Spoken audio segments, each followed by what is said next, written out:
Imagine the American economy is an economic train moving down a track that has no ending. And it picks up cargo and passengers as we go along. There's 330 million of us now, and there were only 4 million in 1790. And our farms are incredibly more productive, and we have 75 million houses, and we had a few huts then, and we have great universities and all of these things. So we're just constantly moving more and more cargo and passengers along. And occasionally that train is going to get derailed. In 2008, you had something close to a bubble in home real estate. 50 million people had mortgages roughly at that time out of 75 million homeowners. When that bubble burst, it hit home to probably 40% of the households in the country, these people that had mortgages on their houses. And fear spread in the month of September 2008 at a rate that was like a tsunami. Who do you hold responsible for that? Bubbles are always hard to ascertain the originators of it. There really aren't any originators. Everybody got caught in. Some were foolish, some were crooked, some were both. But you had a mass illusion that it could go on forever. You had Wall Street firms participating, you had mortgage originators participating, but you had the public participating. And it was, you know, it was a lot of fun. I mean, it was like going to Cinderella going to the party. I mean, it was all going to turn to mice and pumpkins at midnight, but nobody wanted to leave until 1 minute to midnight, and the rush for the door was couldn't be handled. What for you were the lessons you learned from 2008? I didn't really learn any new lessons in 2008 or 9. I had emphasized to me some of the things that I'd always believed, that you do need somebody who can say, well, do whatever it takes.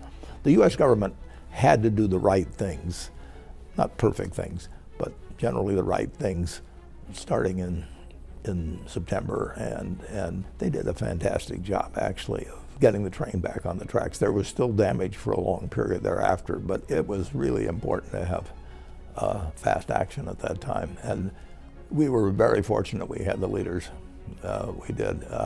If we'd had people who waited for all the information to be right, or for committees to work, or that sort of thing, it would have been far, far worse.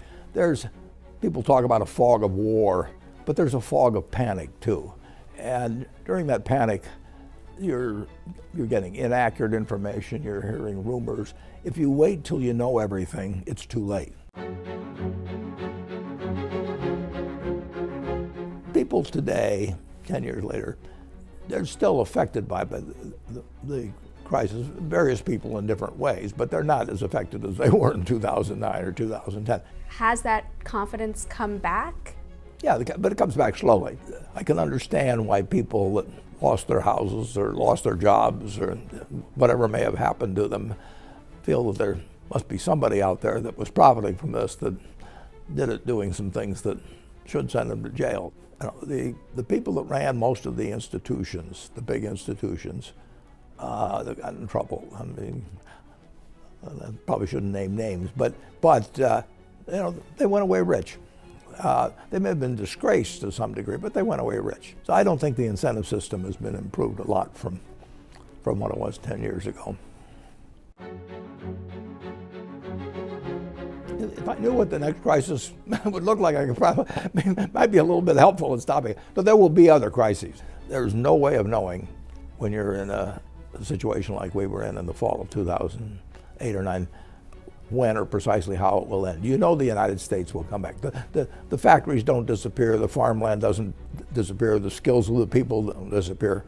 But you had a system which was going to put them all in an idle position, or could do it, and there's no way of knowing how far it was going to go. What's left from the crisis is pretty much our memories. I mean, the tracks are still there, the train's still there, but we had a big interruption in 2008 and 9, and now the train has been running pretty darn well, and we've shown that America can't be stopped.